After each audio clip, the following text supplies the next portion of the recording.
That was a lot. Just what stands out to me at this direct moment in time, a friend of mine once said, like, and I really connected with what he said, that like from the moment we're born, like basically before we're born, all of our needs are met from one source, the mother, and ultimately from God. But at least phenomenologically speaking, we're getting everything that we need for our sustainment directly from the mother, and her body is working seamlessly to provide us with that womb. But eventually we outgrow it and we're thrust out into the world, and then over time that fragments out and out and out. We get more and more of what we need from a variety of sources. Food, we go from mother's milk to various forms of food, and then we eventually realize that our parents don't know everything, and thus like they let us down in that respect, as not being the founts of wisdom and spiritual guidance and intellectual guidance that we need. And so that brings with it a feeling of disappointment. They're God with clay feet. They cannot sustain our life. And then maybe we move on to romantic relationships, and those likewise do not fulfill us. They do not fill us to the full, and especially not from a single source. But the overarching point is that all of us are seeking to find everything we need in a single thing. But anything except for God is a partial thing. It doesn't fill us up to the full. If we attempt to make it our all, it will ultimately disappoint us, because including ourselves, if we attempt to make ourselves our all, we will be disappointed. If we try to have a completely self-referential identity made only of those things that come from within ourselves, that's solipsism. It's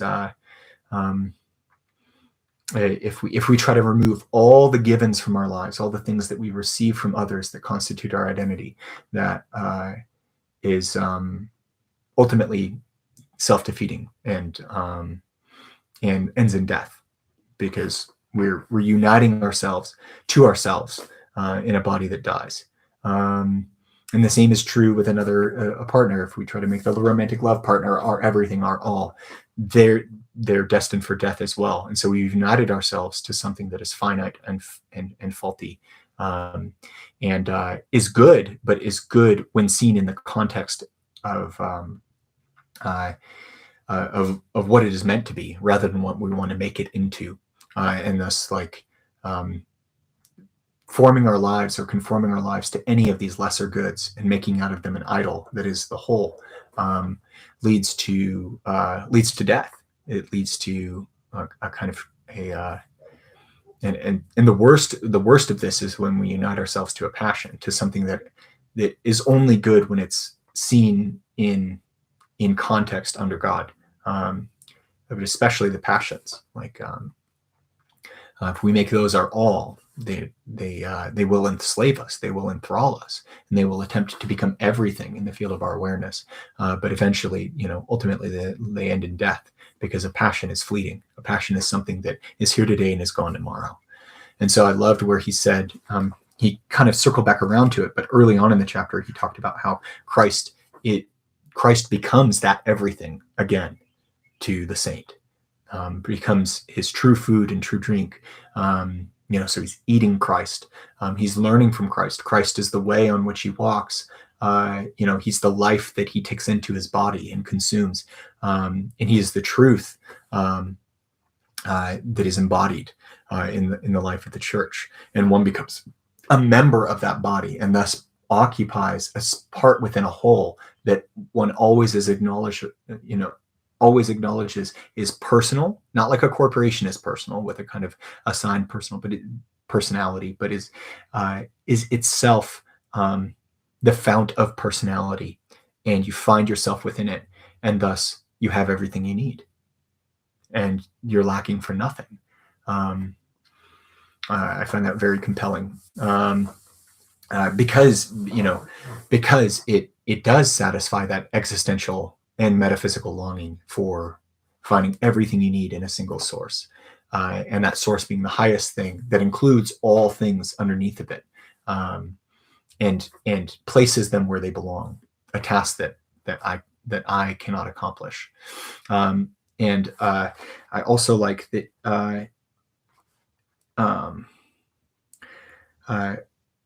what he had said about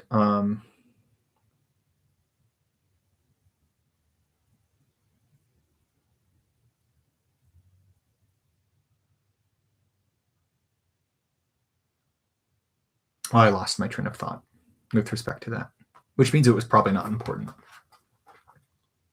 maybe it was important, but I don't have the mental capacity to grasp it.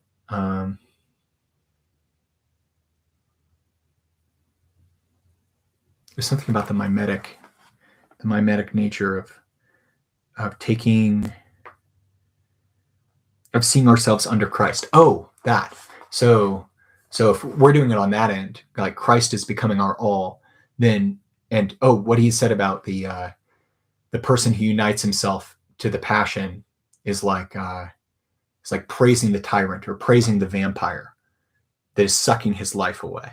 And I love how he framed things in a way that makes sense of ransom theory and being captive to sin, death, and the devil, without indicting God for this punishment. The punishment is self-inflicted. It's if I unite myself to a passion, then I'm limiting the range of my vision to that thing. I cannot see the beauty and splendor of God's creation and the wonder of it. My sight is limited to that.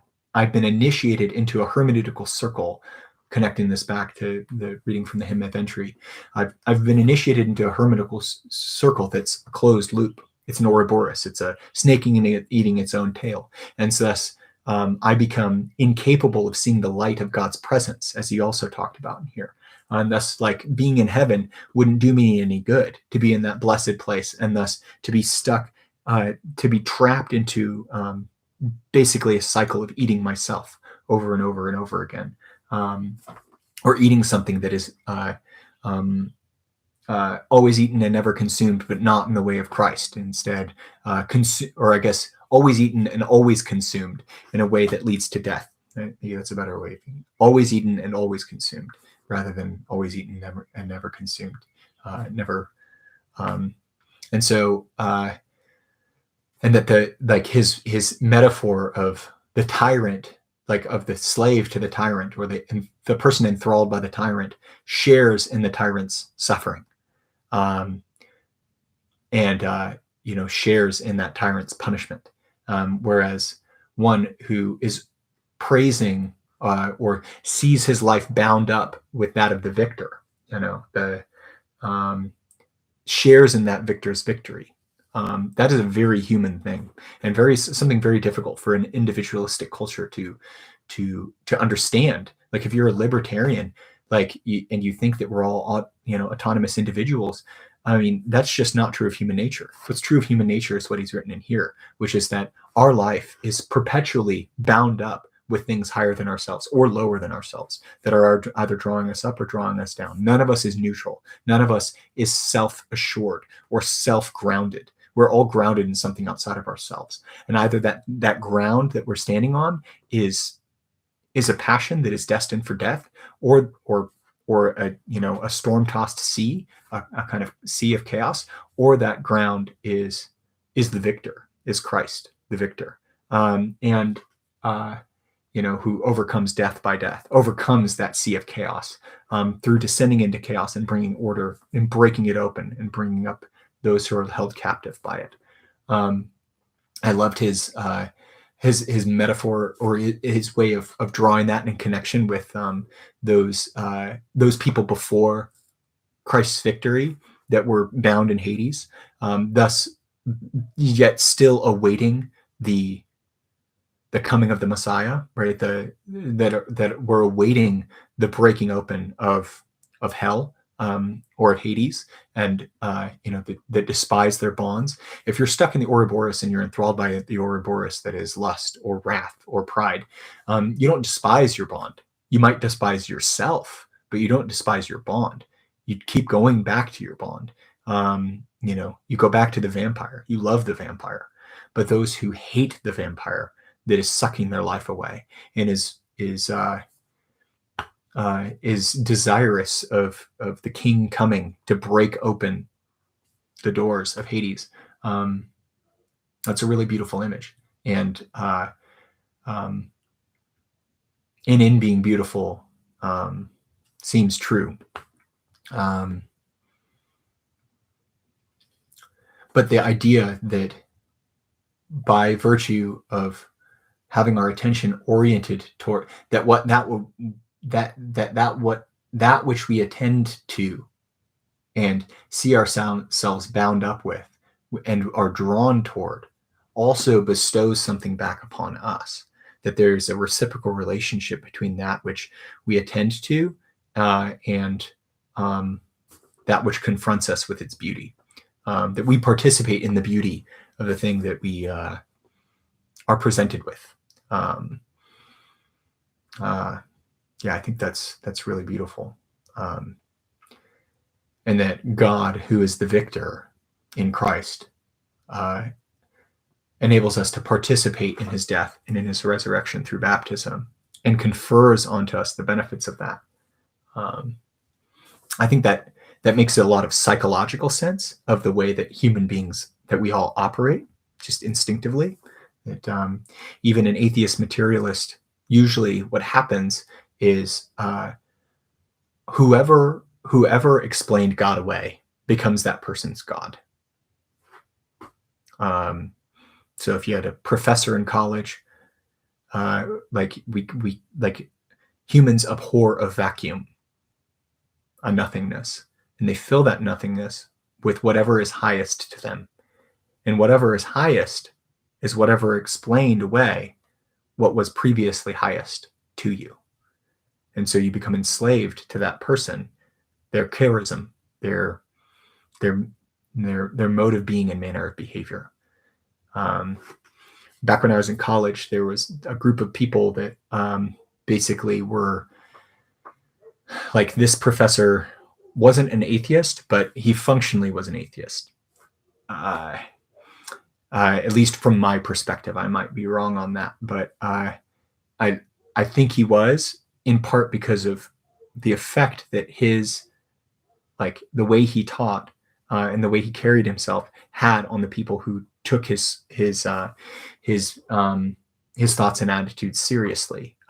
What happened to them is they began to dress like him, talk like him, talk like him, carry themselves like him, had haircuts like him, wore glasses like him, took all of his classes, and looked down on other professors. Kind of had a, and that professor, this was at an evangelical school, Christian school, and so maybe many of his critiques were correct of evangelicalism, but he, like those students in God being explained away, that professor became their God, became like the one who could confer benefits in the form of grades, but also his charism on them. And through acting like him, mirroring his life, a little bit of his life could work its way into them. I